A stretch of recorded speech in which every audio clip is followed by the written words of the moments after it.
और मुशाए जिंदगी बड़ी होनी चाहिए, लंबी नहीं। हद करते हो।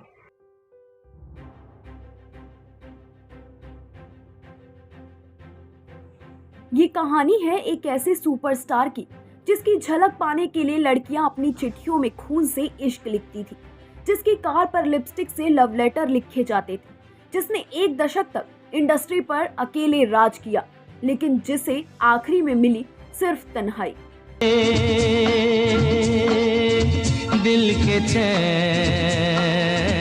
तो बने रहिए इस वीडियो के अंत तक, और अब तक अगर आपने हमारे चैनल लेमन जूस कैंडी को सब्सक्राइब नहीं किया है तो अवश्य करें। मैं हूं आपकी होस्ट, आपकी दोस्त ईशा गर्ग, और आप देख रहे हैं लेमन जूस कैंडी।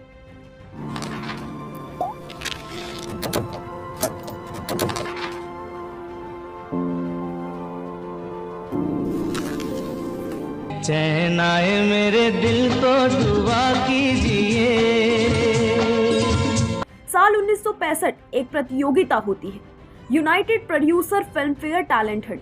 एक यंग लड़का नाम राजेश खन्ना, जिसे घर वाले काका कहकर बुलाते थे, वो हिस्सा लेते हैं। राजेश खन्ना नहीं जानते थे कि ये प्रतियोगिता उन्हें बना देगी हिस्ट्री का पहला सुपरस्टार।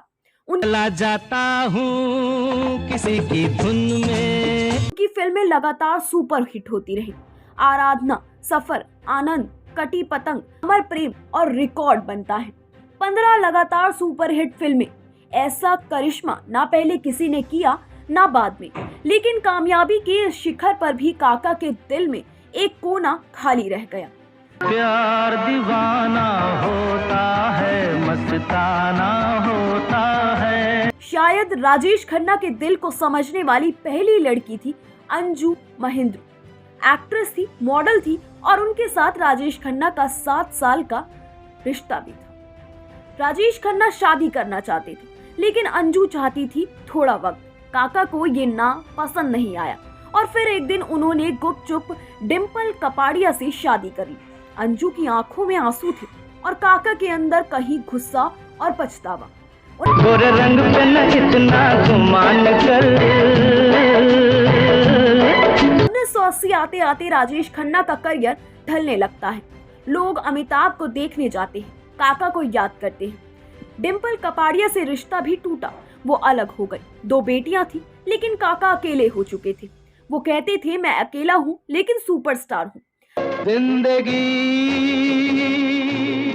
कैसी है पहेली।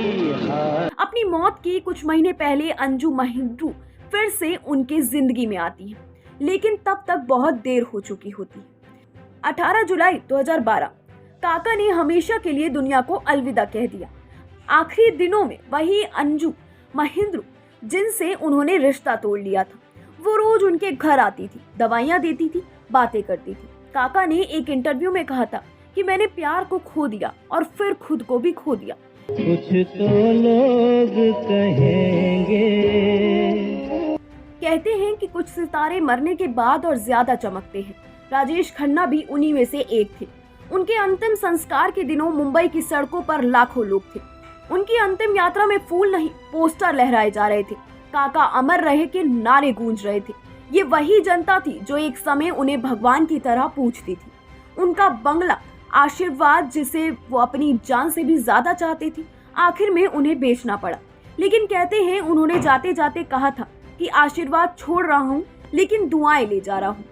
राजेश खन्ना आज हमारे बीच नहीं है, लेकिन उनका अंदाज, उनकी अदाकारी और उनका दर्द आज भी जिंदा है। गुलाबी आंखें जो तेरी देखी, शराबी ये दिल। उनके बारे में एक किस्सा बहुत मशहूर है। एक फैन ने उनके लिए चिट्ठी नहीं, अपना खून भेजा था। किसी और के लिए ये जुनून शायद आज भी मुमकिन नहीं। 2013 में फिल्म फेयर ने उन्हें the first and forever superstar का भी खिताब दिया।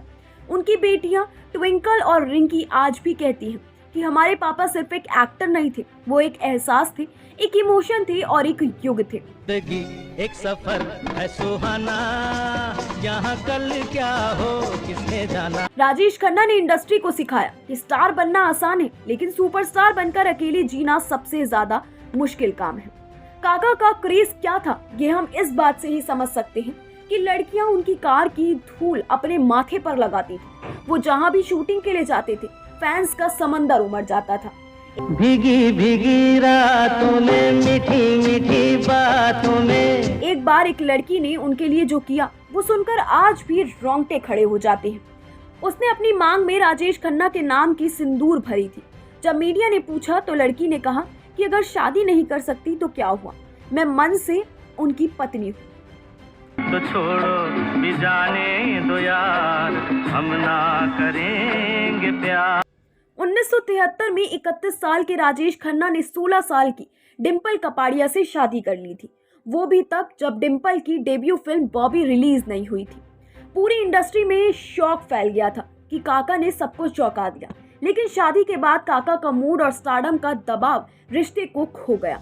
डिम्पल धीरे धीरे खुद को दूर करने लगी और एक दिन अलग हो गई। हालांकि तलाक कभी नहीं हुआ। डिम्पल ने कहा था, मैंने काका को छोड़ा नहीं, उन्हें तन्हा छोड़ा, क्योंकि वो किसी के थे ही नहीं। मेरे सपनों की रानी कब आएगी तू। किसी को नहीं पता था कि जिस अंजू महिंद्रू से राजेश खन्ना ने रिश्ता तोड़ दिया था वो आखिरी वक्त में वापस उनके पास आ जाएगी। कहते हैं जब राजेश खन्ना आईसीयू में थे तो अंजू हर दिन उनके पास बैठती थी, हाथ पकड़कर कहती थी कि अब तो कुछ बोलो काका।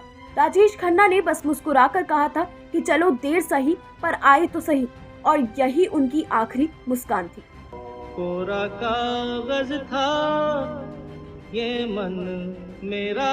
राजेश खन्ना की जिंदगी एक फिल्म से कम नहीं थी, लेकिन उसका एंड इंटरवल जैसा अधूरा रहा। प्यार मिला लेकिन कभी थमा नहीं। लाखों दिलों की धड़कन थी लेकिन खुद अकेले धड़कते रहे। चला जाता हूँ किसी की धुन में। राजेश खन्ना की ये कहानी सिर्फ उनके करियर की नहीं बल्कि एक ऐसी आत्मा की है जिसने प्यार तो बहुत पाया पर हमेशा के लिए किसी का साथ नहीं पाया। लेमन चूस कैंडी पर हम ऐसी ही कहानियां लाते रहेंगे जहां हर कहानी में इश्क भी है, स्टारडम भी है और एक अधूरी दस्तक भी। कैसी है पहेली हाय। अगर ये वीडियो आपको दिल से छू गया हो तो इसे लाइक जरूर करें, कमेंट में बताएं कि अगली किसकी कहानी सुनना चाहेंगे, और हाँ, चैनल को सब्सक्राइब करना मत भूलना क्योंकि अगली कहानी और भी कड़वी और मीठी होने वाली है।